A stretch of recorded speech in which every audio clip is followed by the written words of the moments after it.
Boa tarde a todos. Eu sou o Thiago Nogueira e estou aqui para dar início a mais uma mesa do nosso Festival Zoom 2020. Essa edição do festival está sendo realizada inteiramente online, para evitar deslocamentos e também aglomerações.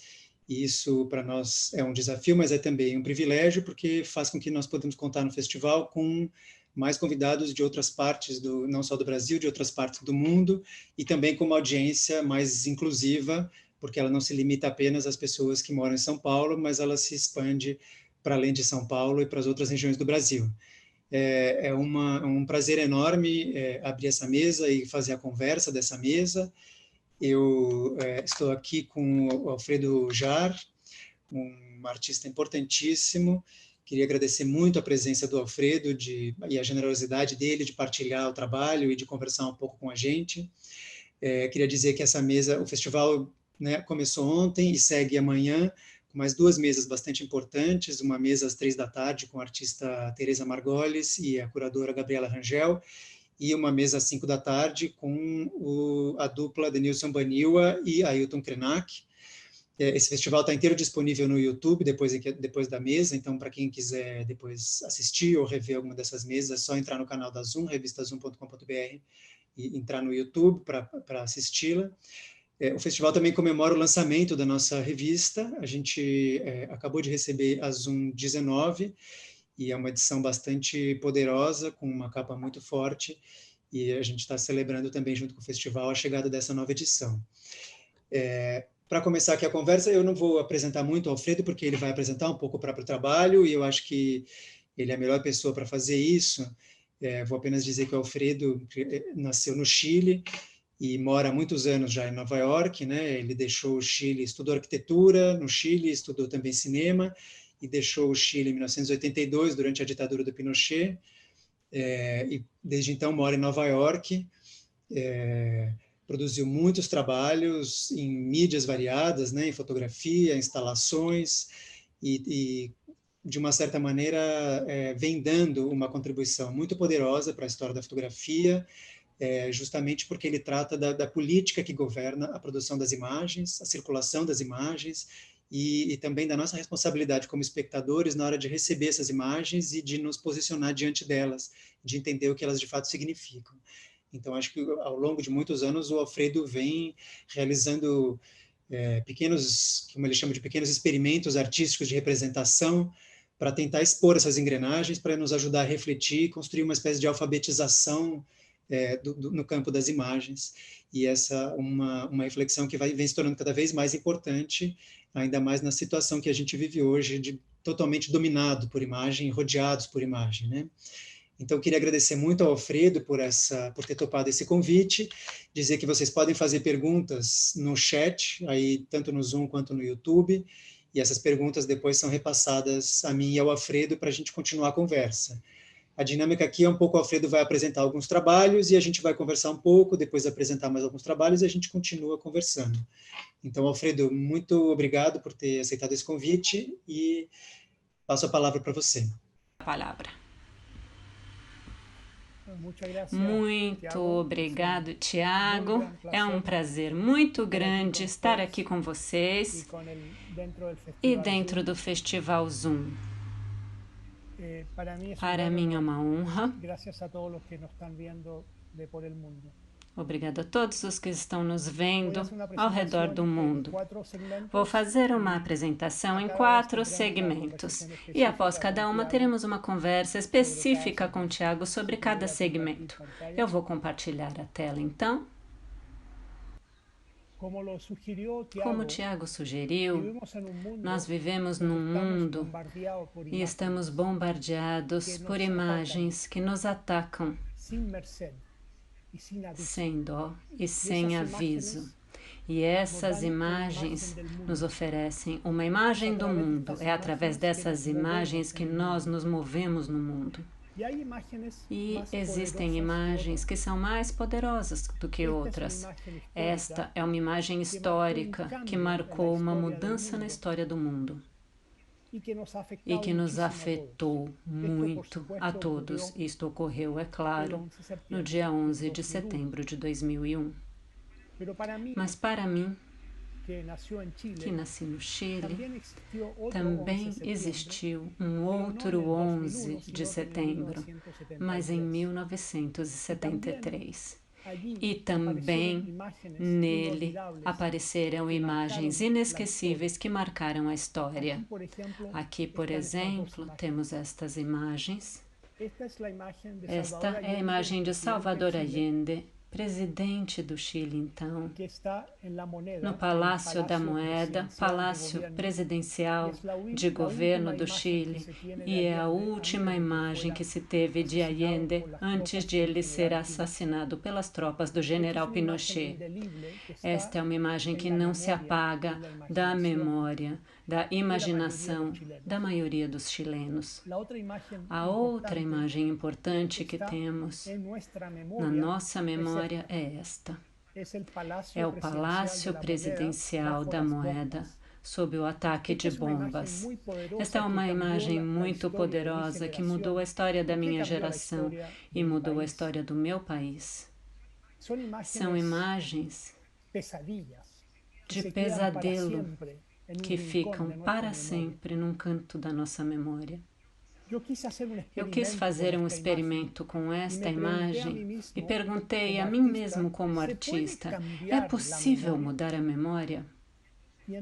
E então fui convidado em 11 de setembro de 2013, exatamente 40 anos após o golpe, para fazer um projeto sobre esta imagem. E eu produzi um vídeo que começa assim, com esta imagem inesquecível. E pouco a pouco, esta imagem se transforma nesta outra imagem. Nós identificamos o local exato de onde foi tirada esta foto do Palácio em Chamas e colocamos uma câmera de vídeo no mesmo lugar, para termos a mesma vista do Palácio hoje, ou seja, em 2013. Em toda a normalidade. E eu transmiti esta imagem durante 1 hora, que foi a hora do bombardeio do Palácio da Moeda, a 33 canais de televisão ao redor do mundo. E eu queria tentar limpar essa imagem, mudá-la. Sei que foi uma tentativa fútil, que não levou a nenhuma parte. Não foi possível fazer essa mudança, mas eu queria fazer essa tentativa de mudança. Esse é um modelo de trabalho com imagens, e eu vou mostrar outros modelos diferentes.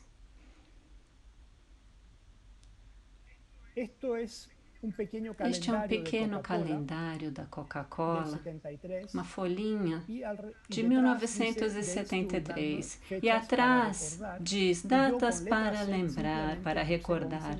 E eu coloquei 11/9/73. Estamos na ditadura, sob censura. Não é possível dizer nada contra a ditadura e não se podem produzir imagens críticas sobre a ditadura. Então era preciso encontrar maneiras de criar imagens que sugerissem certos pensamentos críticos, certos pensamentos de resistência, mas sem mostrar imagens que nos pudessem levar à prisão ou fazer desaparecer pelos militares.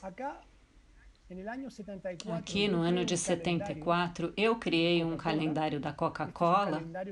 Esse calendário existe. Como vocês sabem, o golpe militar no Chile foi financiado pela CIA, pelos Estados Unidos, cortesia do Sr. Kissinger e do Sr. Nixon. E, portanto, eu peguei um calendário da Coca-Cola e o que eu fiz foi, na página de setembro, no dia 11 de setembro, depois do dia 11 de setembro, eu simplesmente repeti o número 11, 11, 11, porque em 11 de setembro de 73 começou esse pesadelo que não tinha fim à vista. Então eu criei um calendário com imagens existentes no calendário da Coca-Cola, mas simplesmente mudei o número para 11, 11, 11, 11. Então aqui eu trabalho com uma imagem, uma fotografia existente e crio um curto-circuito de significado, porque agora esta montanha tão linda, a natureza, o casal que caminha, o logo da Coca-Cola, tudo isso adquire um outro significado ao ter eu feito essa mudança tão significativa do 11 de setembro, repetido ad infinitum. Eram tempos nos quais eu manipulava imagens, mais do que fazê-la eu mesma. E eu pensava que era possível criar esses curtos-circuitos com imagens existentes, sem necessidade de eu criá-las. Depois me instalei em Nova York, em 1982, me libero da censura e eu estava interessado em buscar imagens do golpe no Chile. Então fui a livrarias comprar revistas antigas de setembro de 73 para procurar imagens da ditadura e do golpe que eu não havia visto por causa da censura. Então, nesta obra que se chama Caras ou Rostos, eu tenho 5 recortes de jornais e revistas com imagens-chave da ditadura, no início, na primeira semana da ditadura. E eu simplesmente escolhi alguns rostos como estes, ou estes, ou este, este e estes. E fiz uma obra chamada Rostos, porque simplesmente eu reproduzo este recorte de jornal e revista e escolho um rosto e amplio à direita da foto. Era uma tentativa de resgatar esta imagem que está perdida nesse pequeno recorte e ampliá-la para que o espectador a veja.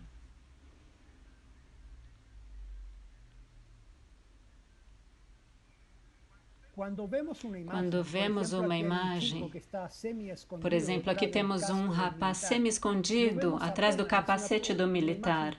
É uma imagem pequena, pequenina no jornal, mas se a gente decide retirar, fazer um zoom nessa imagem, vemos em toda a plenitude e o significado é diferente.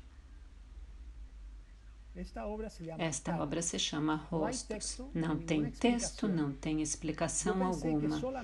Eu pensei que apenas mostrando esses rostos num grande formato, eu estava dizendo tudo o que era preciso dizer sobre a ditadura. Por exemplo, este homem está aqui fotografado no Estádio Nacional, que é um estádio no qual os militares tinham colocado milhares de dissidentes que eles tinham prendido. E este homem sabe que vai morrer, ele sabe que os militares vão assassiná-lo. Mas nesta pequena imagem no jornal, não está tão claro, mas se a gente ampliar essa imagem, nós vemos claramente o terror sofrido por este homem nesse lugar.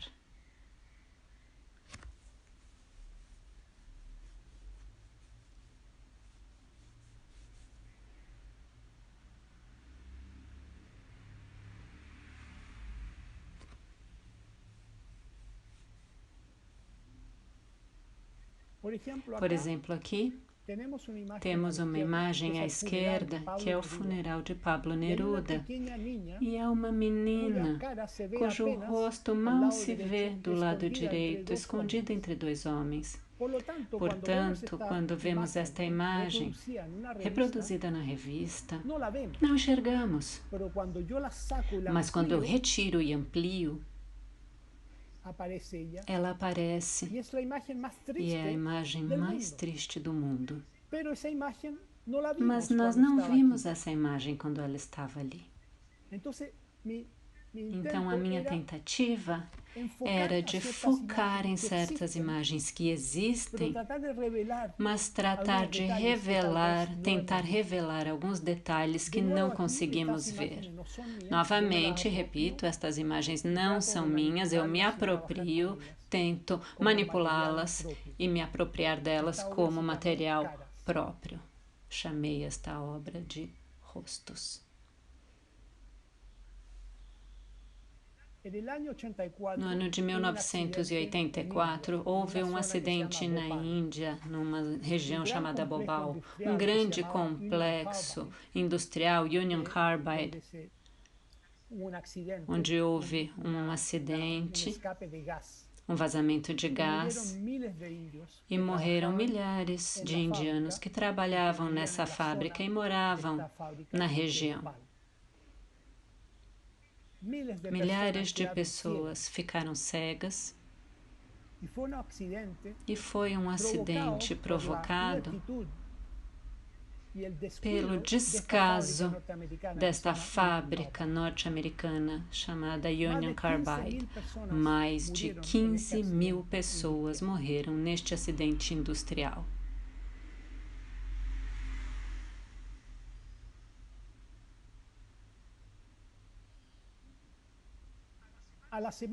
Na semana seguinte, a revista Business Week, uma revista de negócios, publica esta capa: Union Carbide fights for its life, ou seja, Union Carbide luta por sua vida. E a esquerda, bem pequenina, a imagem de uma mulher que trabalhava na fábrica e que está cega por causa do acidente. E embaixo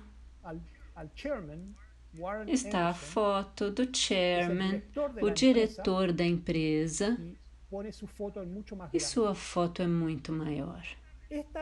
Esta revista, quando eu a vi, eu fiquei chocado. Como é possível que eles escrevam que a Union Carbide que está lutando pela sua vida? Eu vi a revista na banca de jornal e eu queria então tirá-la desse contexto e gostaria de colocá-la num contexto da arte e da cultura para que as pessoas vejam e entendam como o sistema funciona. É uma revista de negócios e quis transmitir que esta empresa estava caindo na bolsa porque teve um acidente industrial no qual morreram 15 mil indianos. Então eu criei uma obra na qual eu simplesmente coloco esta capa numa moldura e coloco numa galeria. E fiz outra obra também, na qual simplesmente eu fotografo a revista e vou me aproximando tanto dele quanto dela. Aqui estão os detalhes.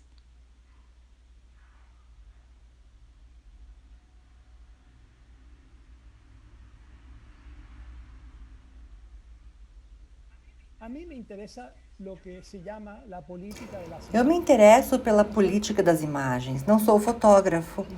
O que eu procuro fazer em meu trabalho é revelar coisas que podem ser visíveis e talvez não sejam tão visíveis. E aqui eu gostaria de fazer um comentário sobre essa revista e os valores que existem no mundo dos negócios perante a dor humana.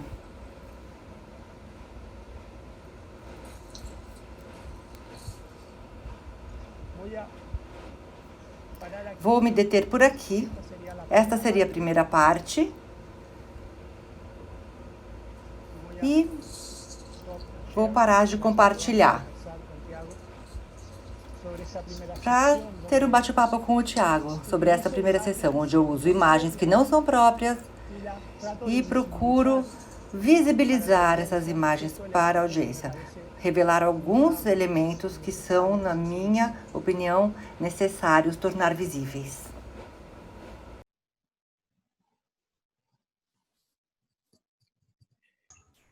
Meu som voltou? Agora sim. Agora sim. Que bom. Obrigado, Alfredo. Muito interessante, inclusive, ver esses trabalhos, porque eu não conhecia todos eles, esse resgate do comecinho da sua carreira e da sua também mudança do Chile para os Estados Unidos, né? Um momento, acho que é bastante especial para você, porque imagino que mude completamente também a sua perspectiva como artista. Uma coisa era produzir uma arte, né, de denúncia de política dentro do contexto da ditadura do Chile, e eu acho que a outra coisa é você poder falar disso a partir de um deslocamento em que você não só pode olhar com uma certa liberdade para o Chile, mas também que você entra num outro universo, em que aí você tem outras questões, porque você passa a ser um latino-americano dentro de um contexto mais complexo do mundo da arte, né? Eu queria só, talvez para continuar um pouco aqui, se você pudesse comentar, primeiro, uma coisa que eu acho que é interessante no seu trabalho, que é o seu grande interesse pelo jornalismo, e essa sua dedicação em olhar para as imagens de imprensa mesmo, né, para a circulação dessas imagens, para o papel da imprensa na representação dos acontecimentos políticos do mundo, e para a maneira como você vai fazendo isso que você mostrou, que é uma espécie de como se diz, biópsia da imagem. Você vai dissecando mesmo certas imagens para, nesse dissecamento, revelar estruturas ou dar para elas um novo sentido, um sentido mais profundo e mais complexo. Então, se você puder comentar um pouco sobre isso, sobre essas questões, especialmente sobre a sua relação com a fotografia e com o jornalismo também. Perfeito, muito obrigado. Bem, eu sou um arquiteto e um cineasta que se dedica à arte. Eu nunca estudei arte, portanto, eu sempre me senti livre. Eu não tive uma formação artística e assim eu tive que improvisar com aquilo que eu sabia, a arquitetura e o cinema. E para um arquiteto, o contexto é tudo. E assim o arquiteto responde ao contexto. E eu, muito naturalmente, como artista, reagia ao contexto, porque não sabia fazer outra coisa. E para responder a um contexto, você precisa entender o contexto. Você não pode responder a um contexto desconhecido. Portanto, para mim era muito importante entender. E eu, então, criei uma espécie de manifesto intelectual desde o início e disse para mim mesmo: não posso atuar no mundo antes de entender o mundo. E eu segui essa máxima desde o início, desde sempre. Não posso atuar no mundo sem entender o mundo. Portanto, quando me deparo em um novo contexto e quero atuar, preciso entender esse contexto. A minha forma de compreendê-lo era, por exemplo, era através da imprensa. Então, desde o comecinho da minha carreira, eu dediquei as primeiras 2 horas do meu dia, da minha jornada diária, para estudar a imprensa em diferentes idiomas e diferentes lugares do mundo. Porque, de certa forma, eu sou uma espécie de jornalista frustrado. Eu quero entender a informação, como ela é manipulada de diferentes lugares, de diferentes meios de comunicação e as imagens de mundo que elas nos oferecem. O que eu posso contribuir para essa imagem de mundo? Então, vem daí meu interesse pela imprensa, uma espécie de jornalista frustrado, porque eu também sempre pensei que a arte é informação. É informação com poesia, não é jornalismo, mas tem sim uma proximidade com o jornalismo, porque eu quero conversar com minha audiência, com meu público, quero informar o público de coisas que, para mim, parece que estão sendo invisibilizadas pelo sistema. Eu quero torná-las visíveis. É assim que nasceu o meu interesse pelo jornalismo. Essa ideia de fazer visível é muito interessante porque, para quem pegou a fotografia analógica, é justamente a própria ideia, né, de transformar, de ver a imagem surgir, né, da própria ideia da fotografia, de você lançar a luz sobre ela e ela aparecer, né? Será que você poderia comentar um pouquinho sobre essa sua mudança para Nova York também, e como é que se isso mudou a sua perspectiva como artista, podendo se expressar livremente, podendo tratar não só do Chile, porque parece que você começa fazendo um trabalho que é muito focado em cima da violência da ditadura chilena, mas depois resolve abordar um assunto completamente diferente na Índia, né? Sair do Chile te permitiu olhar para outros contextos, e como é que você relaciona esse trabalho que você fez na Índia e esse seu interesse por outros países com a sua origem chilena?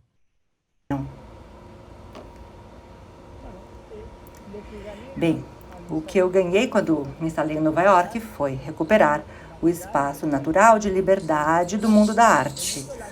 O mundo da arte é um espaço de liberdade.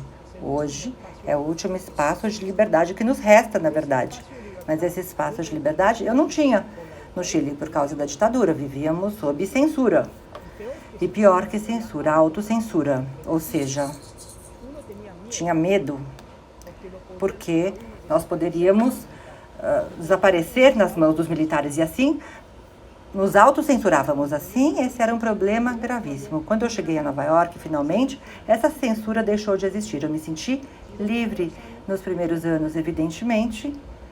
Procurei trabalhar ainda com o tema do Chile, que me marcou fortemente, mas pouco a pouco comecei a me interessar por outros aspectos e assim me abri para o mundo. Mas o principal motivo para essa abertura para o mundo foi que eu cheguei a Nova York em 82 e durante 5 anos trabalhei como arquiteto, até 87. Durante esses 5 anos, eu queria me dedicar à arte, mas não compreendia o meio, o circuito artístico de Nova York.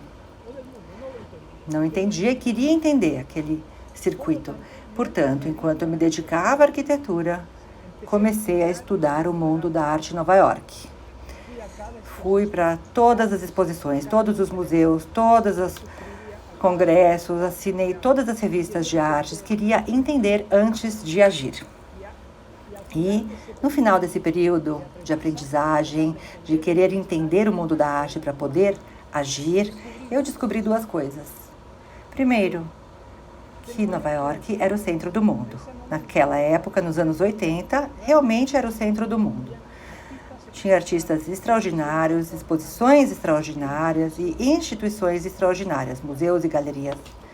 E foi a primeira coisa que eu descobri.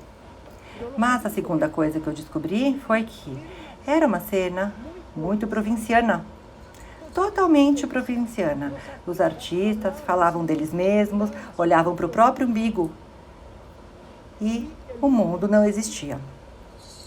Eram especulações teóricas sobre eles mesmos. O mundo não existia. Então, no final desse período de aprendizagem, eu falei para mim mesmo: já sei o que eu vou fazer.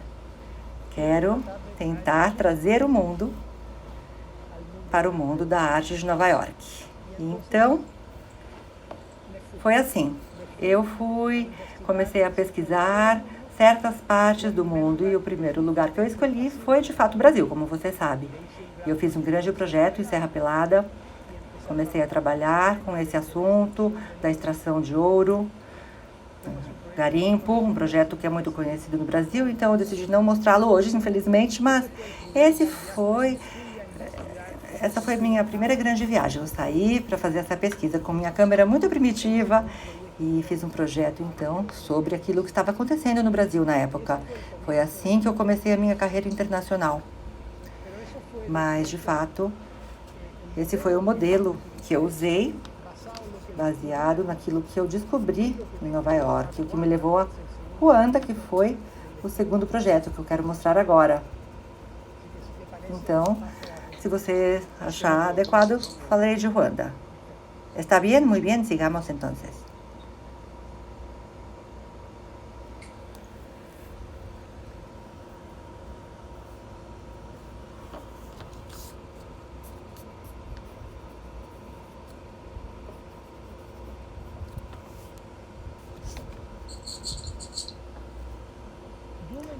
Bom, eu então acompanhava o que estava acontecendo em Ruanda desde os anos 90. Mas em abril de 94 aconteceu o início de um genocídio. Um genocídio que viu 1 milhão de pessoas assassinadas em menos de 100 dias, sob a indiferença criminosa da chamada comunidade internacional. Isto, por exemplo, aqui na capa da revista Newsweek, que era a revista mais importante de notícias nos Estados Unidos, uma semana após o início da matança. Aqui já haviam morrido quase 25 mil pessoas na Ruanda. E esta foi a capa da Newsweek Magazine. Na semana seguinte, já com 50 mil mortos aproximadamente em Ruanda, ninguém se importava. E esta foi a capa da Newsweek. Então aqui chegou a 100 mil mortos. Na capa da Newsweek, 200 mil mortos, 300 mil mortos, 400 mil mortos, 500 mil mortos. E assim, as semanas foram passando, uma após a outra. E a Newsweek Magazine, como a maioria das revistas jornalísticas do mundo, ignoram completamente a matança que ocorria neste pequeno país africano. Por quê? Primeiro, porque o mundo é racista. E este é um país de pessoas de cor, pessoas negras. Segundo, não existia nenhum interesse econômico em Ruanda. Não tinha petróleo, diamante. Portanto, poderiam morrer 1 milhão de pessoas. Ninguém se importaria. Essa foi a mensagem dos meios de comunicação ocidentais.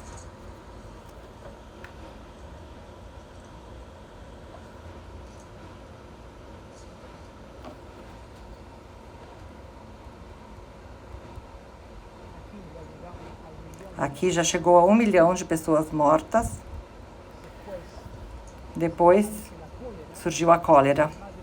Mais de 50 mil casos de cólera. Pessoas que começaram a morrer pela cólera. Pela falta de higiene que existiam, então, nos campos de refugiados. Burundi, Zaire, Ruanda. Estamos em julho.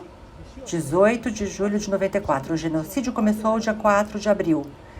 E aqui vemos a Newsweek, que ainda não se interessava com o que estava acontecendo em Ruanda. Finalmente, no dia 1 de agosto de 94, 17 semanas após o genocídio, e que já havia inclusive terminado, finalmente a Newsweek se dignou a colocar Ruanda na capa da revista. O que é que isso diz sobre os meios de comunicação ocidentais com relação ao racismo que existe no mundo e com relação à dor humana que existe no mundo? Esta obra chama-se Entitled Newsweek. Newsweek sem título, simplesmente mostra as 17 capas da revista em sequência cronológica, porém, na parte inferior, tem poucas linhas que descrevem o que está ocorrendo em Ruanda naquela semana. E aqui, então, eu conto 50 mil, 100 mil, 200 mil mortos e vou explicando pouco a pouco. E vou mostrando a indiferença criminal, barbárica, criminosa da revista Newsweek.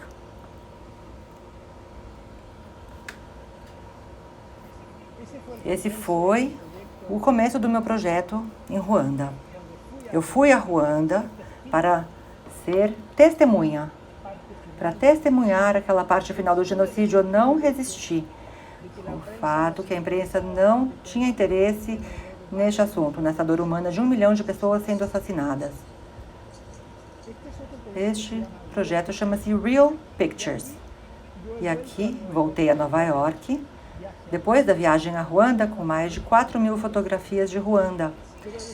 Mas eu não queria mostrá-las, porque pensei que não faria sentido mostrá-las, porque ninguém queria vê-las. Ninguém iria vê-las. E decidi criar estratégias de representação diferentes para falar do genocídio. Aqui temos um monumento às pessoas de Ruanda. São caixas de arquivos e em cada uma das caixas eu coloquei uma foto do genocídio e imprimi um texto na caixa que descreve a fotografia que está no interior, que está dentro. Com centenas de caixas eu criei estes monumentos para o povo de Ruanda. Por exemplo, aqui neste monumento não há acesso às fotos, as pessoas não podem abrir as caixas, não dá para vê-las, mas cada caixa tem uma foto. Para mim era muito importante que cada caixa tivesse uma foto. no seu interior. E com estas caixas criei estes monumentos funerários em homenagem ao povo de Ruanda. Meu raciocínio foi uma espécie de raciocínio contrário, uma lógica contrária. Eu pensei, bom, se foram mostradas algumas imagens a vocês do que ocorreu em Ruanda, sim, mas ninguém reagiu. É como se vocês não as tivessem visto.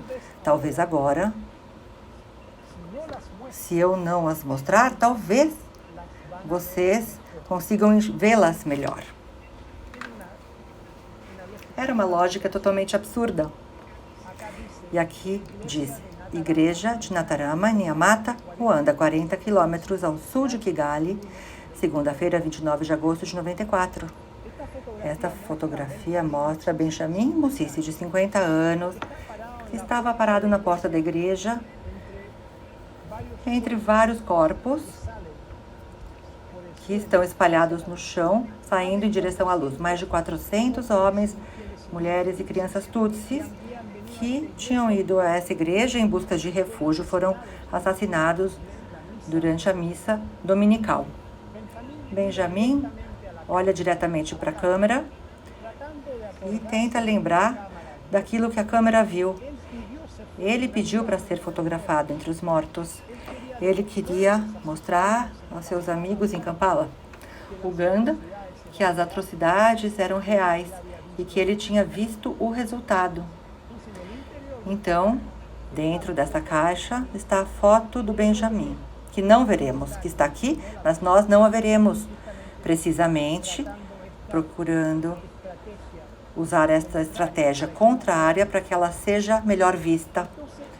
Assim, é um monumento memorial, são espaços de silêncio, espaços de luto, de solidão do povo de Ruanda. Mas não significa que as imagens estejam escondidas, não. As imagens estão guardadas para o momento no futuro em que a nossa sociedade for mais sensível e mais generosa com relação à dor dos outros e decida ver essas imagens, esteja disposta a vê-las e disposta a agir. Essa foi a lógica desta obra chamada Real Pictures. Esta obra foi exibida na Bienal de São Paulo há alguns anos, chama-se Os Olhos de Gutete Medita. Primeiro, enfrenta-se um muro com um texto luminoso que conta a história de Gutete Medita, que estava na igreja quando houve o massacre. De certa forma, ela conseguiu fugir com sua filha, Marie-Louise Mauna, mas seu marido e seus 2 filhos homens foram assassinados. Eu conto essa história nesta linha de luz e no final digo, me lembro de seus olhos, os olhos de Gutete Emerita. E aqui entramos na outra sala, onde há uma mesa de luz gigantesca com 1 milhão de slides. Estas são imagens da obra da Bienal de São Paulo.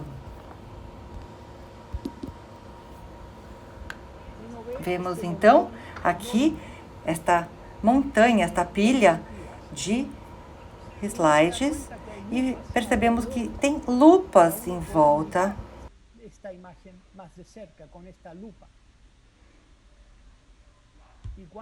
E quando fazemos isso, percebemos que é a mesma imagem repetida 1 milhão de vezes. São os olhos de Gutete Medita. São os olhos que viram o genocídio que nós, como comunidade internacional, não quisemos ver.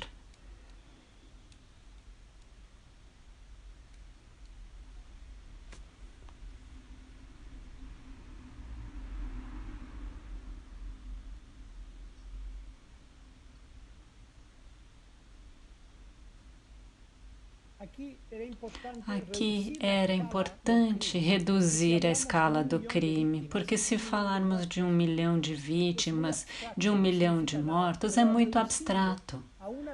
Não significa nada, mas reduzi-lo a uma pessoa, um nome com uma história precisa, as pessoas podem sentir empatia com esta imagem e se solidarizar com este problema. Os olhos de Gutete Emeritá.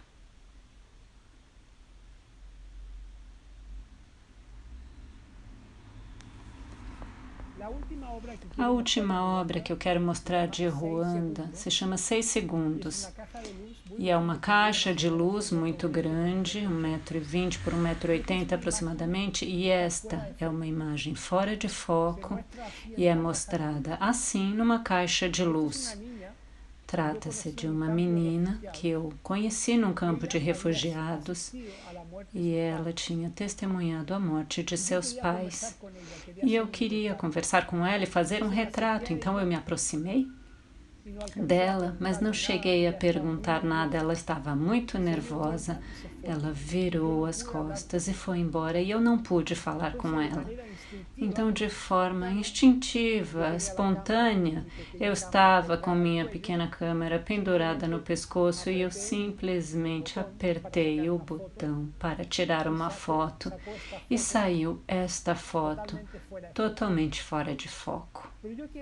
Mas eu fiquei com esta imagem na cabeça como uma obsessão. Achei linda a composição, a cor, o vestido branco e o pano branco, o vestido azul, e ela olhando para lá. Eu cheguei a vê-la por 6 segundos e a obra se chama 6 Segundos por essa razão.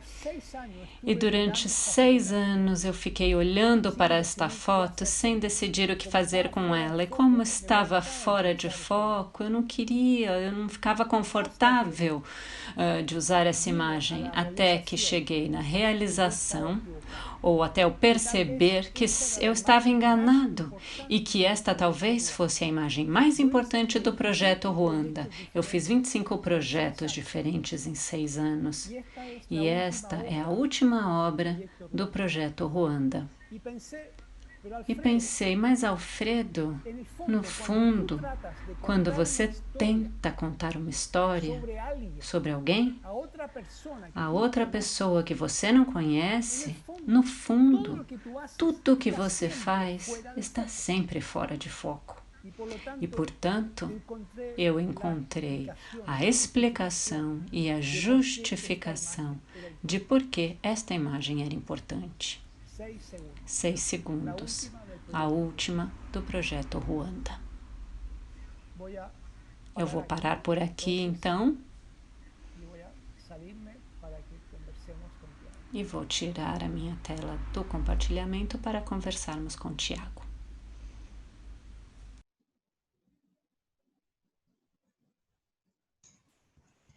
Oi, Alfredo. Obrigado por mostrar essas imagens. Eu acho que o projeto de Ruanda é talvez um dos projetos mais ambiciosos, né, maiores que você realizou como projeto mesmo. Se eu não me engano, ele engloba mais de 25 trabalhos, é um projeto ao qual você se dedicou por muito tempo. E ele envolve muitas questões que eu acho que eu queria que você comentasse um pouco mais, porque você deixa de olhar, como a gente viu nos projetos anteriores, para o quadro da imagem, né, de realmente pensar o que pode ser revelado dentro do quadro da imagem, e começa a olhar para as estruturas de poder que controlam a circulação das imagens nesse momento, especialmente a indústria do jornalismo, né, e como é que eles veiculam essas grandes tragédias do mundo, e quem vê, quem não vê, quem tem direito a ver. Então, eu queria saber se você pode comentar um pouco, primeiro, como você se posiciona nesse debate da fotografia, que, né, dominou muito dos últimos anos, desde Sontag e até mais recentemente, que é sobre o direito que a gente tem de ver ou não as imagens de violência e as imagens de tragédia e as imagens de pessoas vitimadas por violências e tragédias, e também sobre essa discussão que existe dentro do jornalismo sobre o excesso de imagens de violência, o quanto esse excesso pode gerar no espectador a vontade de agir e de tomar uma postura em relação àquilo, ou mesmo de criar uma certa empatia, ou de causar uma certa inação, né? Causar um certo embotamento, ou uma sobrecarga que faz com que ele simplesmente comece a se tornar indiferente a essas imagens. Se você puder comentar um pouco isso, como é que você pensou sobre essas questões quando foi para Ruanda, né? Porque, inclusive, você esteve lá, fotografou, pelo que eu li, mais de 3.000 fotografias, produziu um monte de imagens e deve ter se debatido muito com isso quando organizou esse trabalho.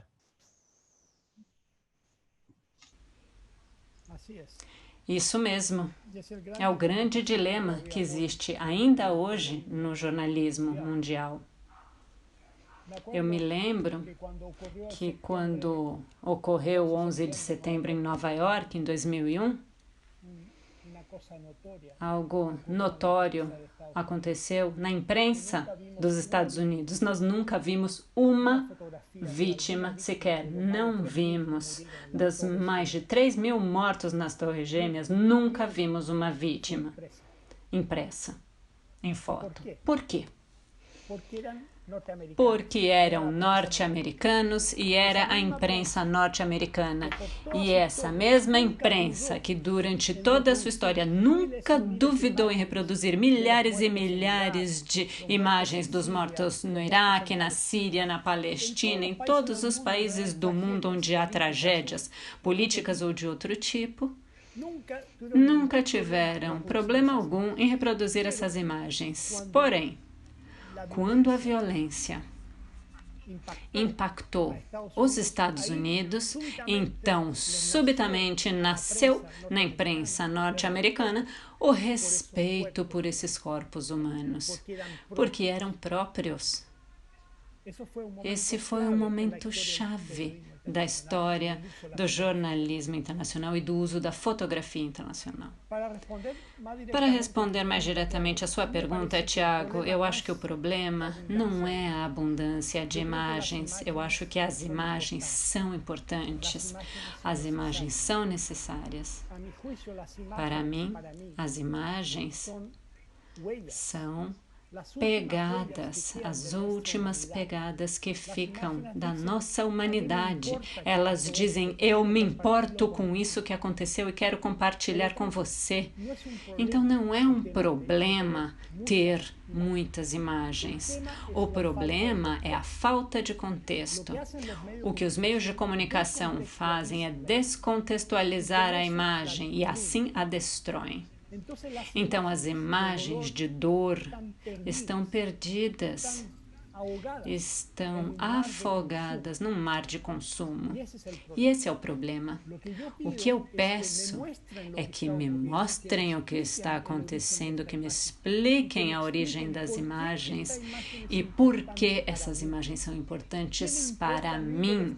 Por que tem que me importar ver essa imagem? Bem, esta é a razão pela qual é importante ver esta imagem. Cada imagem que nós produzimos e colocamos no mundo contém uma concepção política do mundo. Ela nos diz algo sobre o mundo, sobre o sistema que nos rodeia. Então, é importante que nós possamos lê-las e traduzi-las corretamente. O problema é que ninguém nos ensinou a ler imagens. Desde criança, nos ensinam a ler letras, linguagem, vocabulário, mas não temos uma cultura visual e esse é um problema grave. Uma criança que nasce e cresce num mundo no qual são produzidos 3 trilhões de imagens diárias, principalmente hoje, via meios de comunicação social, internet, Twitter, Facebook, TikTok, etc., etc., são 3 trilhões de imagens diárias e essa criança cresce influenciado por essas imagens que dizem a ele coisas importantes sobre o mundo, mas ele não é capaz de traduzir porque ninguém explicou a ele como traduzir essas imagens e essa é a tragédia contemporânea. Portanto, não é o excesso de imagens o problema, mas sim o excesso de falta de contexto e a escassa capacidade intelectual que temos para ler estas imagens. E você acha que essa falta de... Assim, muitos dos seus trabalhos, Alfredo, eles associam as imagens ao texto, né? É muito comum que você para tratar de uma imagem, você use o texto, né? Acho que a maior parte do trabalho eles associam essas duas coisas. Você acha que assim, a única forma de dar contexto para as imagens é através da orientação pelo texto, que elas, digamos, não poderiam ter uma pergunta que eu estou te fazendo aqui, assim, as imagens elas carregam em si uma objetividade ou algum lastro que a gente possa usar como em que a gente possa se confiar, ou elas realmente são esses objetos herméticos, cifrados, que só podem ser decifrados de outra maneira e talvez muito pelo texto, né? Queria entender um pouco que papel tem o texto para você e como é que você vê essas imagens como objeto autônomo.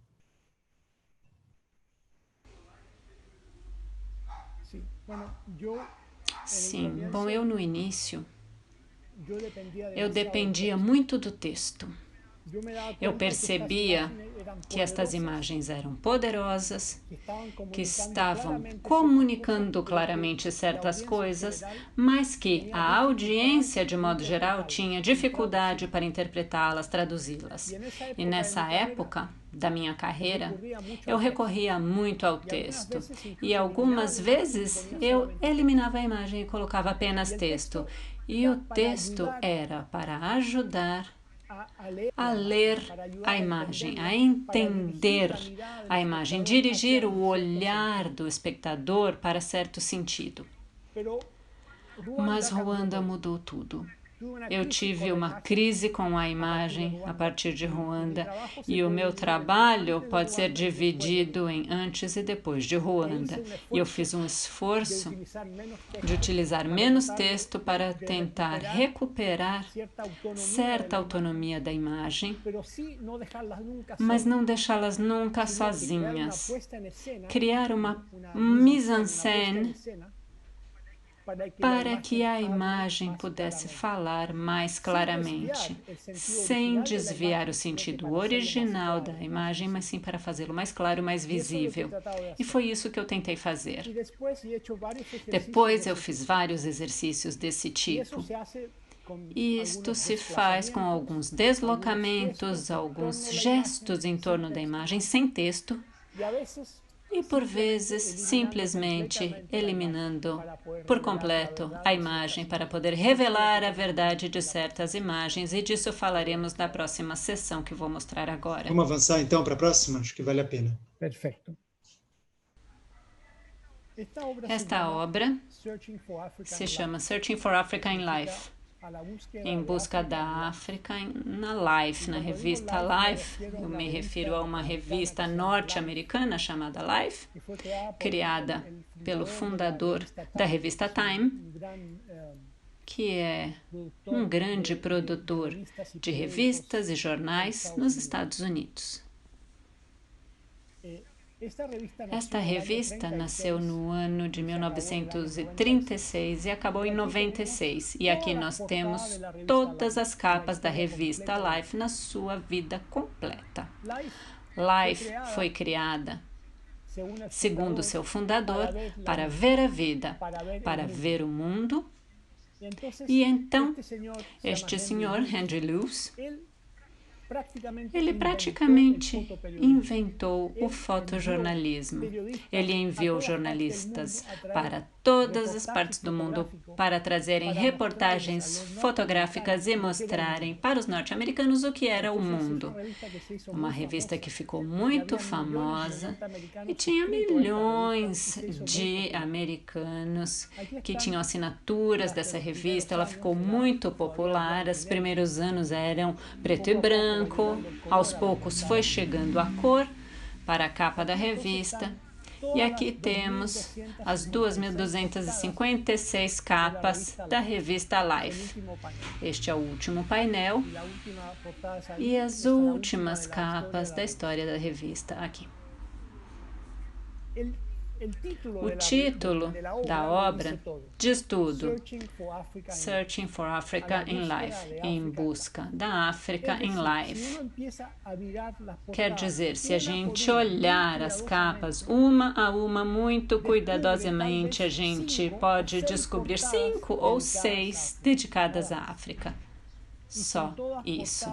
E são todas capas que mostram animais.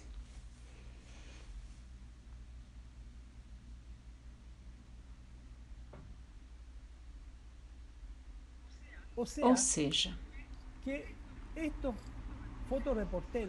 estes fotojornalistas que viajaram pelo mundo não se interessavam pela África, ou se interessavam só pelos animais na África, e segundo este meio de comunicação que preencheu a vida dos americanos durante anos, a África não existia. Não havia arquitetura, música, ciência, nada, apenas animais na África. Esta obra está instalada numa universidade em Nova York, de forma permanente, na biblioteca da universidade chamada The New School.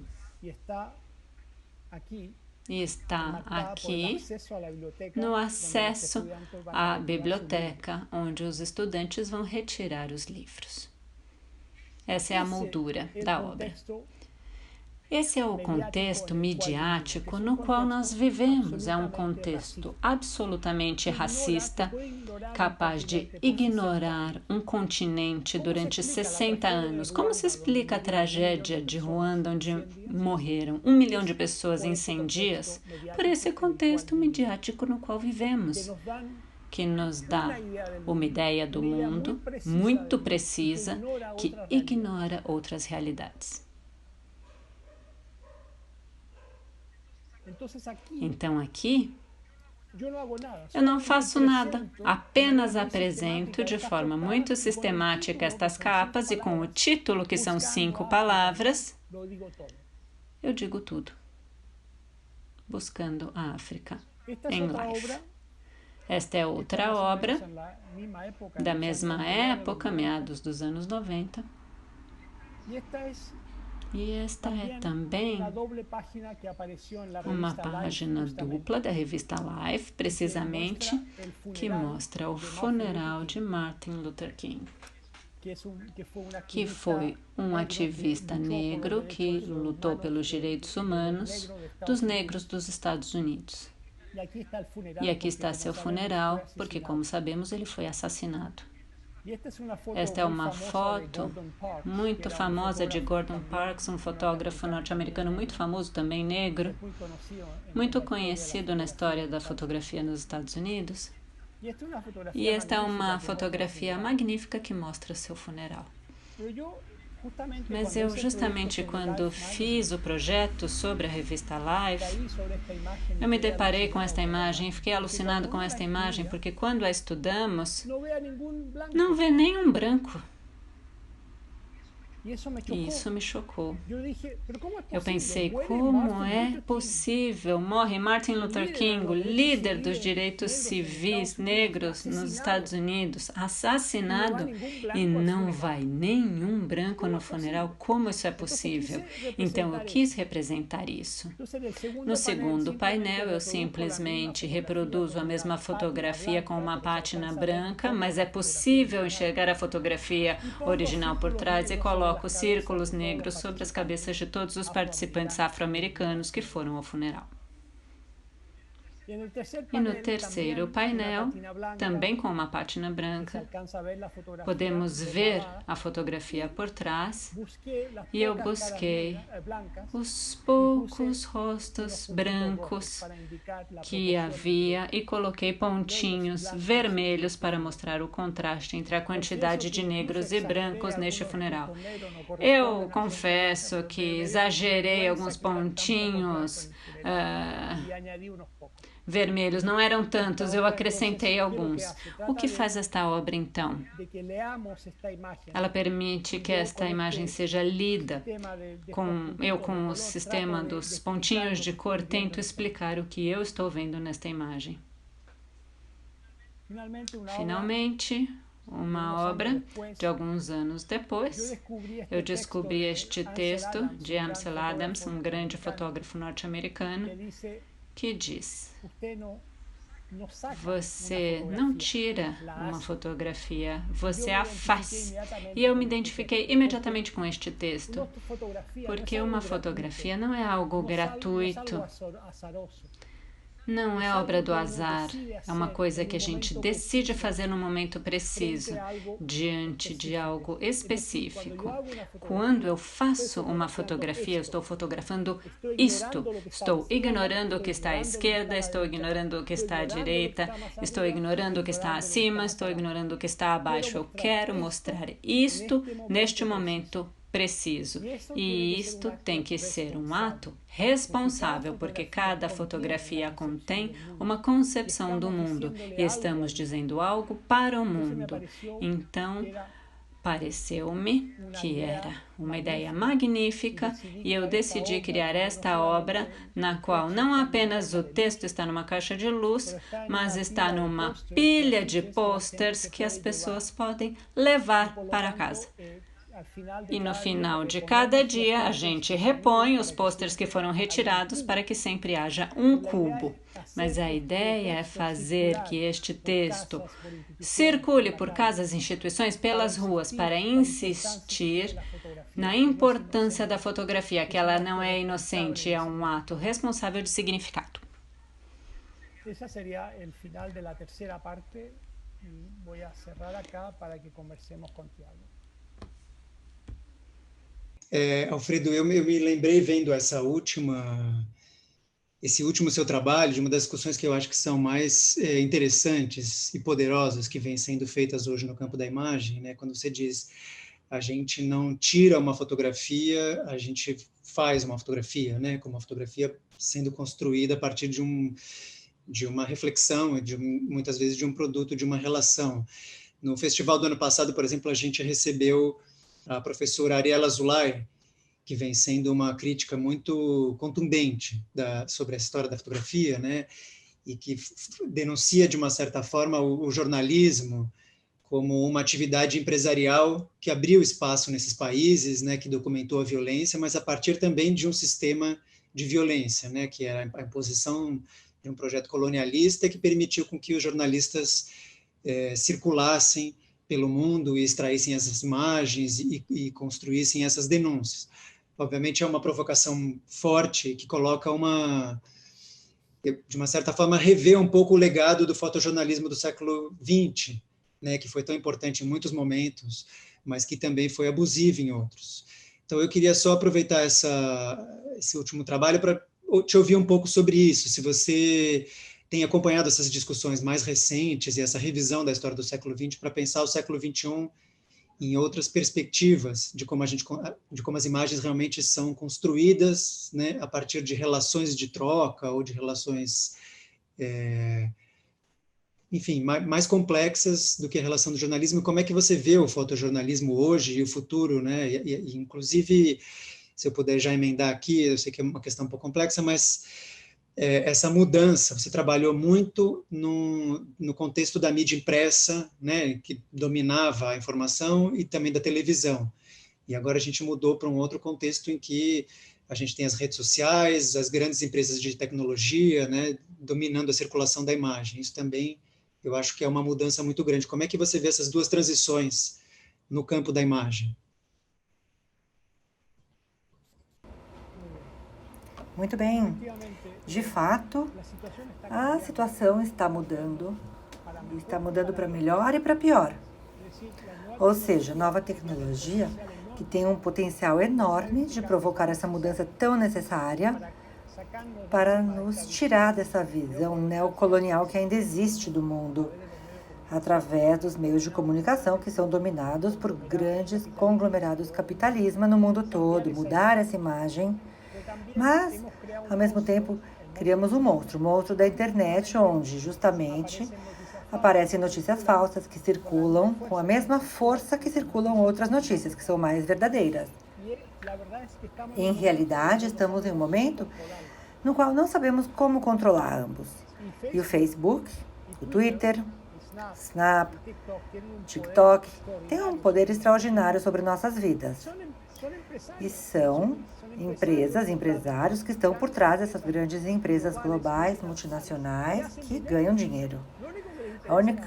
O único interesse é ganhar dinheiro. E eles fazem isso através da única coisa que interessa, que é a sua empresa.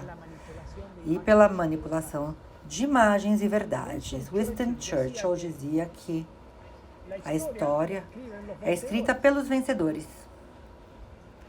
E essa é a verdade. A história sempre foi escrita pelo vencedor. A história sempre é escrita pelo mais forte. As imagens que nós temos da história foram imagens que foram circuladas por aqueles que venceram, os mais fortes. E essa é a beleza do projeto da Azulay, porque ela precisamente reconhece essa realidade, está tentando mostrar esse olhar, esses olhares diferentes sobre os mesmos temas dos quais estamos falando aqui. Portanto, é um projeto fundamental que está no início e não sabemos como esse projeto de repensar a história, repensar as imagens históricas, será afetado pelos novos meios de comunicação. Acredito que estamos nesse momento crucial e ainda não está claro para onde tudo isso vai convergir. O potencial é enorme. Eu diria que já conseguimos ver a possibilidade de mudança, já ocorreram mudanças menores, mas ao mesmo tempo descobrimos todos os aspectos negativos da internet. E eu diria que estamos nessa transição, que ainda não sabemos para onde iremos. É uma transição muito preocupante, ao meu ver. Queria aproveitar para incluir uma pergunta aqui do público, que é um pouco sobre isso, que é se você ainda acredita no poder da imagem de realmente transformar o mundo em tempos de fake news e de perda, né, de lastro de confiança, inclusive nas imagens. Como é que você vê esse processo? Qual é o seu otimismo ou o seu ceticismo em relação a isso?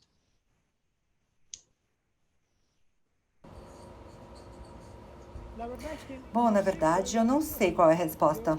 Como artista, eu nunca tive medo de dizer que não sei. Não sei. E por isso que em cada um dos meus projetos é um exercício onde eu experimento uma estratégia nova, diferente e vejo o resultado. Às vezes o resultado é um erro total, é um fracasso, e às vezes tem alguns resultados positivos, onde eu aprendo com aquele exercício e ele me informa para o próximo exercício. Esse momento alucinante, na verdade, com relação ao impacto que essas novas tecnologias estão tendo e a internet que mudou nossas vidas, mas eu diria que, e volto a repetir o que eu disse antes, eu acredito que nós ainda não conseguimos dominar isso para que realmente haja um aspecto totalmente positivo de melhorar, digamos, a sociedade onde vivemos. O potencial existe, mas ainda não conseguimos desenvolver essa nova tecnologia para que ela justamente permita que só os aspectos positivos da sociedade venham à tona. Uma outra coisa que eu queria te perguntar é sobre a empatia. Muitas vezes você fala da importância da fotografia de gerar empatia no espectador, né? E eu acho que isso também é uma grande discussão na história da imagem.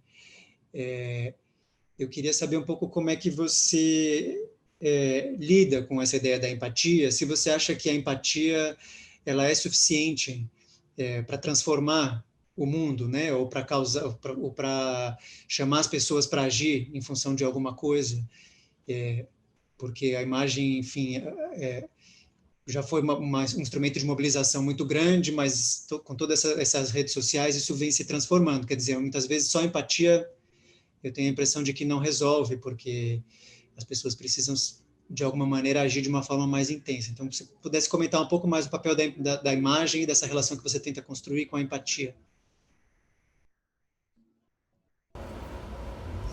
Sim, eu diria que a empatia continua sendo muito importante, porque a empatia é diferente do impacto intelectual da imagem, digamos. Então, eu acredito que a empatia oferece o impacto emocional, que é diferente do impacto intelectual. E eu também acredito que é importante combinar os dois. Quando eu faço um projeto, eu me programo, me disciplino, eu sou muito rigoroso, sistemático. Meu programa é dizer, eu vou criar isto, este é o efeito que eu quero alcançar, E assim eu procuro integrar nesse programa justamente estas duas ramificações do efeito. O efeito intelectual, que é puramente intelectual, de raciocinar, de fazer sentido. E o efeito da empatia, que diria, está na linguagem da emoção. E eu acho que é importante manter os dois canais abertos. E se for apenas a emoção, não funciona. Se for apenas o intelecto, não funciona. Eu acredito na combinação que é muito precisa entre intelectualidade e empatia e emoção, que é isso que cria uma resposta no espectador. Uma resposta que eu classifico como sublime. Quando é uma obra que realmente gera essa resposta do espectador, é muito difícil conseguir isso.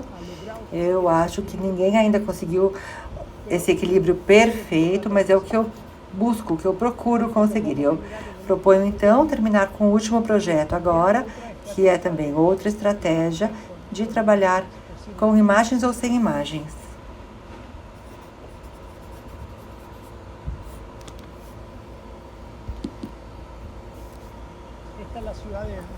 Esta é a cidade de Montreal, no Canadá, o centro financeiro da cidade. Tem uma área chinesa, uma região chamada Chinatown. Essa é a Catedral de Montreal, que marca a fronteira entre a Cidade Nova e a Cidade Velha.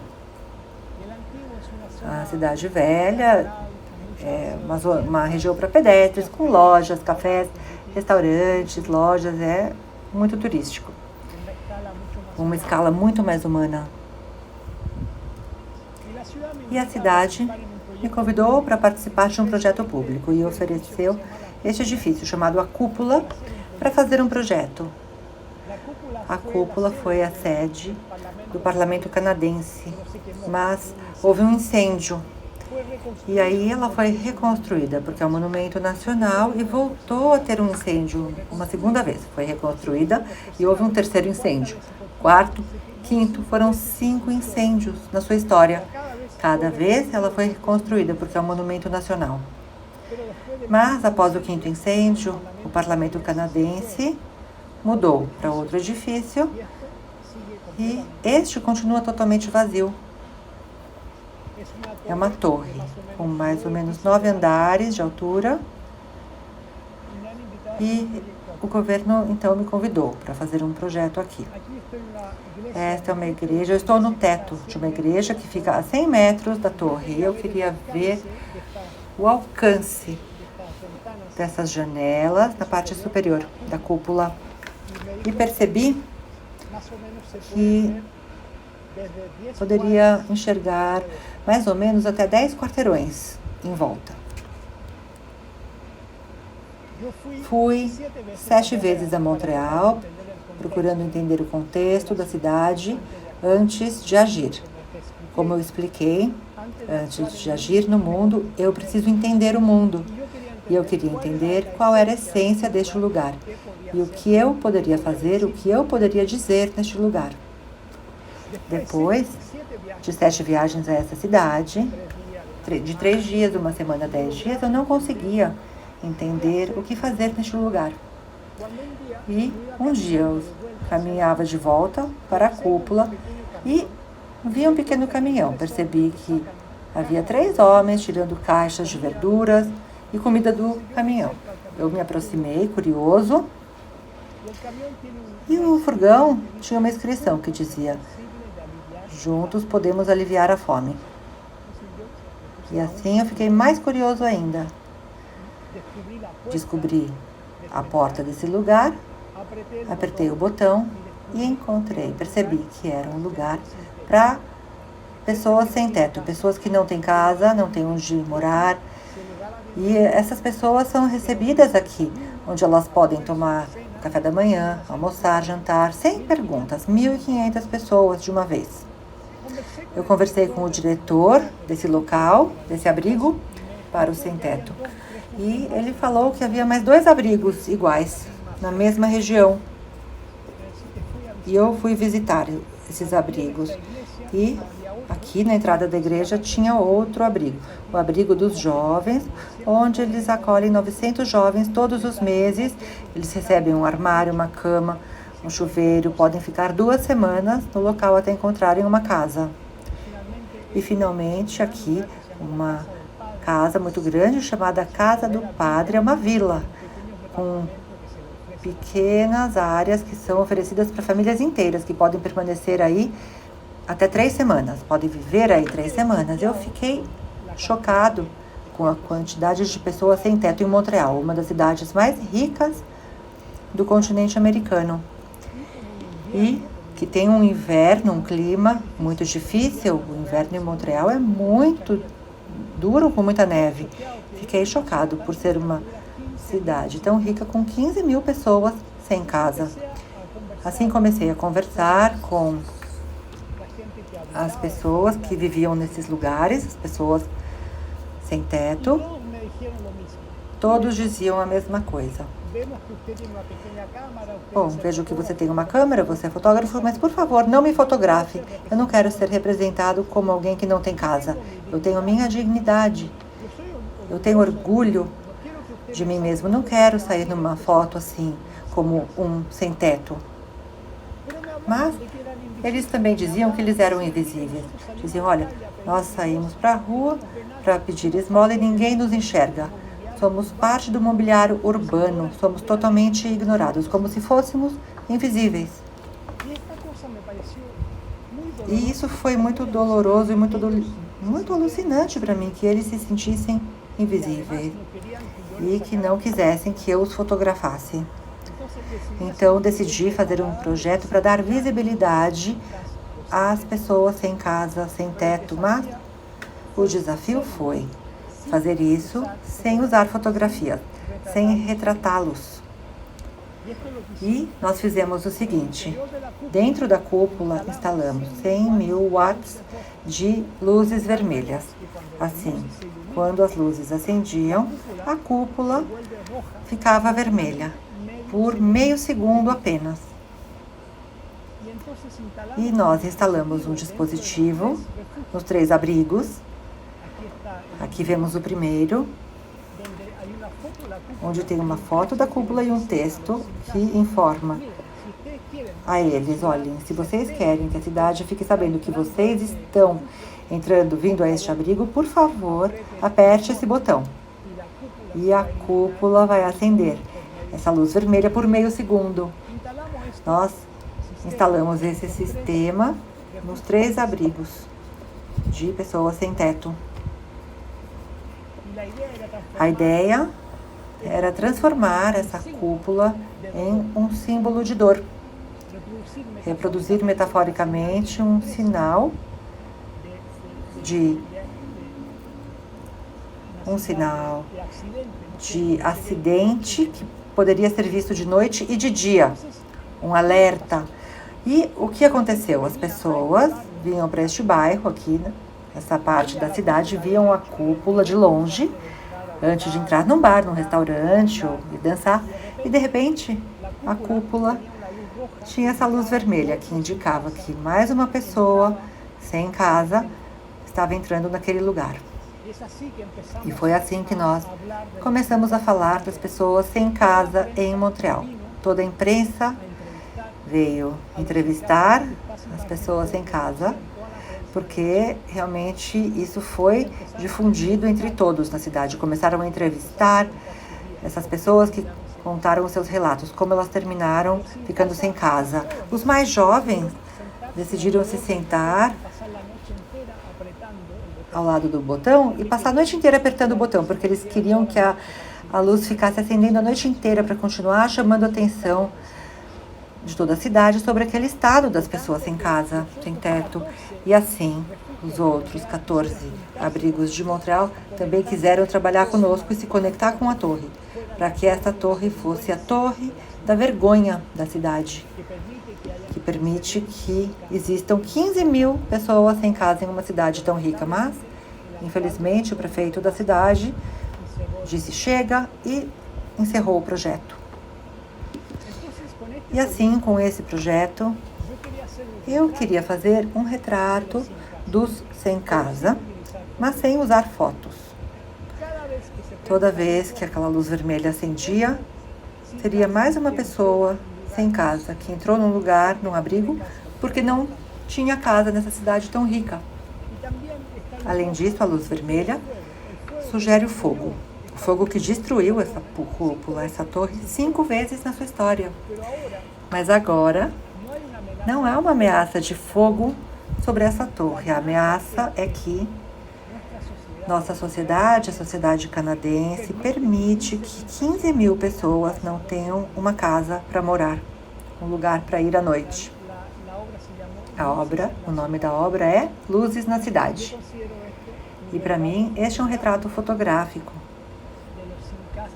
das pessoas que não têm casa em Montreal, mas um retrato que respeita a privacidade e a dignidade desses seres humanos que acabaram ficando sem casa.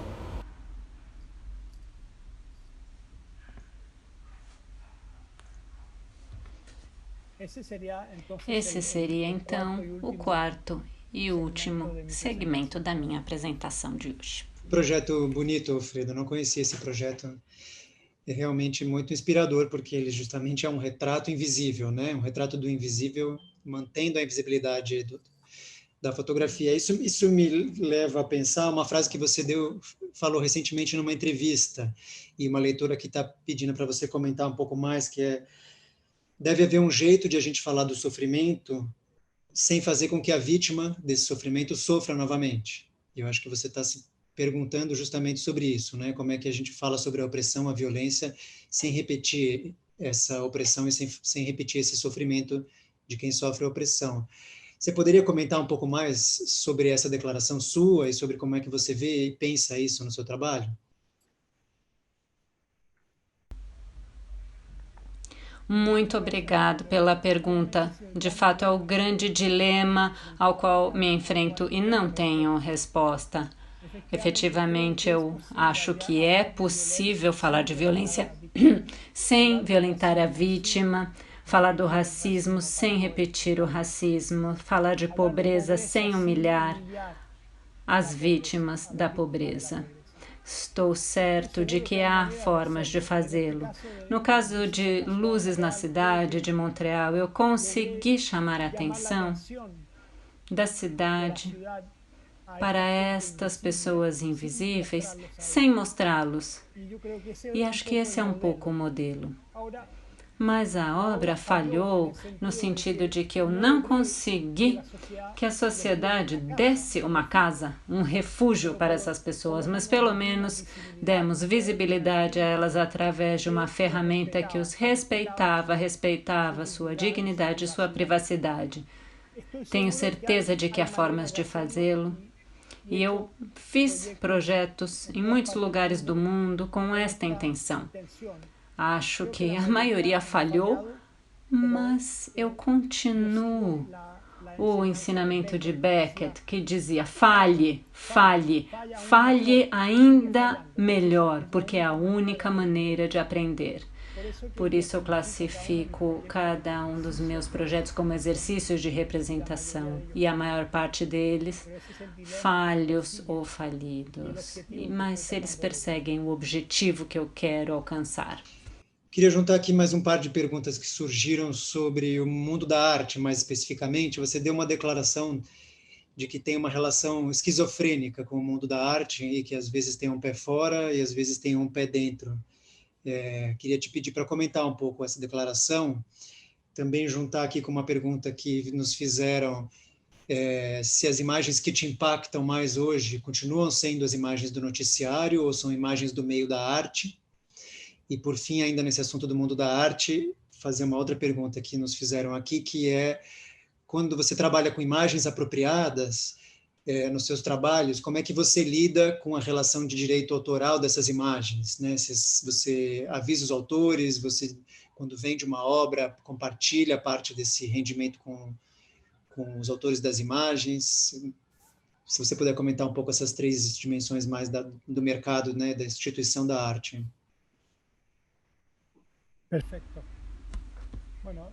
Perfeito. A última pergunta é técnica e a resposta é simples. Eu compro os direitos. Todas as imagens que eu utilizei nos últimos 20 anos foram imagens que, quando não eram minhas, eu comprava os direitos aos proprietários ou às agências, né, que possuíam essas imagens. Então, há muito tempo que eu já não me aproprio de imagens de nenhuma forma, mas em relação à primeira pergunta sobre a relação esquizofrênica com o mundo da arte, de fato, descobre-se muito rapidamente que o mundo da arte é um mundo muito elitista e muito autorreferenciado. E não é o mundo real, é um mundo de ficção, realmente. Então, bem no início, eu decidi ter apenas um pé dentro do mundo da arte e o outro pé fora. Por isso, eu dividi a minha carreira em 3 partes. Um terço é dedicado ao mundo da arte, galerias, museus, instituições. Outro terço são obras que eu chamo de intervenção pública, como essa de Montreal, que ocorrem no espaço público, na cidade, onde eu tento conversar, dialogar com a audiência, uma audiência diferente, não atípica do mundo da arte, mas uma muito maior. E, finalmente, o último terço, eu sou professor em diferentes lugares e aí eu tento compartilhar a minha experiência com as novas gerações, das quais eu aprendo muitíssimo. Portanto, eu me sinto completo como intelectual e como ser humano fazendo essas 3 coisas ao mesmo tempo. E essa foi a minha resposta de por que eu tenho essa relação esquizofrênica com esse mundo de ficção que é o mundo da arte. Agora, as imagens que me impressionam são muitas. Eu continuo sendo um grande leitor da imprensa internacional. Eu começo o meu dia olhando 27 sites de notícias do mundo inteiro em diferentes idiomas. É fascinante para mim ver como uma imagem circula, como uma imagem é moldurada pelo significado do meio de comunicação que a utiliza e como esse significado muda de acordo com o país ou o meio de comunicação que trata da mesma imagem, mas quer dizer outra coisa. Esse tipo de deslocamento de imagens e de mudanças de pequenos movimentos de significado das imagens é uma coisa que me fascina e eu continuo trabalhando com isso. Eu acho que o mundo da arte, infelizmente, precisa criar novos modelos para pensar o mundo. É o privilégio o que temos de pensar assim, mas precisamos de novos modelos. Eu acho que o mundo da arte está ficando para trás diante das novas tecnologias e dos poderes dos governos ao redor do mundo, principalmente nestes tempos de fascismo que estão surgindo, há ventos fascistas que surgem no mundo inteiro e temos os movimentos sociais que estão respondendo a estes ventos fascistas e eu acredito que o mundo da arte pode contribuir muitíssimo através da sua criatividade, do seu manejo dos novos meios também. Mas acho que ainda temos muito caminho a percorrer. Mas eu respeito muito o mundo da arte e da cultura, porque, como eu disse no início, continua sendo o último espaço de liberdade que nos resta. Somente aqui, neste mundo protegido da cultura, que é o nosso grande capital como seres humanos, nós podemos ter este tipo de diálogo entre nós e podemos fazer exercícios para entendermos melhor o mundo e tentar mudá-lo. Não há nenhum outro lugar onde possamos fazer isso dessa forma. Por isso temos que cuidar. Frida, a gente está chegando aqui ao fim da nossa conversa. Eu queria só te pedir, se você puder, para comentar um pouco. Você, né, estudou e trabalhou e produziu tanto em torno da indústria de produção de imagem, né, tentando revelar os bastidores dessa indústria e dessa engrenagem que domina a maneira como a gente vê, e queria só que, se você pudesse comentar um pouco, como é que você vê a responsabilidade do espectador diante da imagem, né? Diante de qualquer imagem ou diante de uma imagem específica que ele receba, como é que a gente, como espectador, tem que se posicionar sobre isso e pensar sobre elas?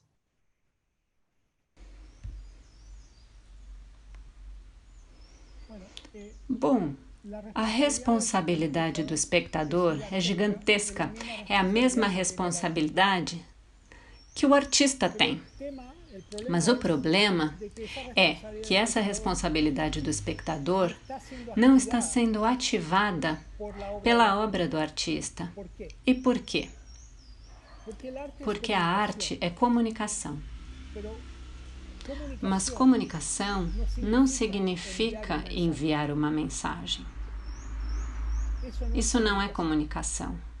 A definição de comunicação é: existe comunicação quando existe uma resposta. Se não houver resposta, não há comunicação. E esse é o erro que a maioria dos artistas comete, porque eles acreditam que colocam alguma coisa no mundo e já estão automaticamente comunicando. E não é assim. Eles estão comunicando apenas se houver resposta. Portanto, esse problema explica o fosso gigantesco que há entre a arte contemporânea e o público, a audiência. Uma brecha gigantesca. Por isso a arte contemporânea é tão pequena, porque nós não estamos comunicando, estamos enviando coisas para o mundo sem comunicar. Quando o mundo da arte ou o artista se propõe comunicar e integrar no seu projeto elementos de comunicação responsáveis, tentando comunicar realmente, a audiência vai responder. Quando eu fiz isso, eu vi a audiência respondendo. Eu vi membros da audiência chorando na saída de uma sala onde eu expus uma obra. E isso me sugere que a obra conseguiu comunicar alguma coisa. Então, eu acho que nós precisamos aprender a comunicar para podermos esperar uma resposta da audiência. Então, a responsabilidade está primeiro em nós, mas pelo lado da audiência, obviamente, há pessoas que talvez tenham uma indiferença total perante o que ocorre ao redor do mundo e nós não podemos dizer nada que faça mudar essa atitude. Mas eu acho que a maioria das pessoas quer que nós despertemos a sua humanidade, a sua curiosidade. Querem que façamos do mundo um sentido e o ajudemos a traduzi-lo. E se nós fizermos isto através da nossa obra e consigamos comunicar tudo o que queremos comunicar, eu acredito que a audiência deveria responder. Mas nós precisamos apelar para a humanidade da audiência. E, para tanto, precisamos aprender nós a comunicar a nossa própria humanidade para a audiência. Muito bom, Alfredo. Infelizmente, a gente até já estourou um pouquinho o nosso tempo e eu vou ter que encerrar a conversa aqui, apesar de a gente ter mais um monte de perguntas e, enfim, só ter começado aqui um debate que é fundamental para pensar as imagens. Queria te agradecer muito a disposição, a disponibilidade de conversar e convidar a todos para continuar no festival com as 2 mesas que acontecem amanhã, com a artista Teresa Margolis e com o artista Denilson Boniwa, acompanhados de Gabriela Rangel e de Ailton Krenak. Então, obrigado, Alfredo, por nos ensinar a enxergar tão bem e nos vemos em breve.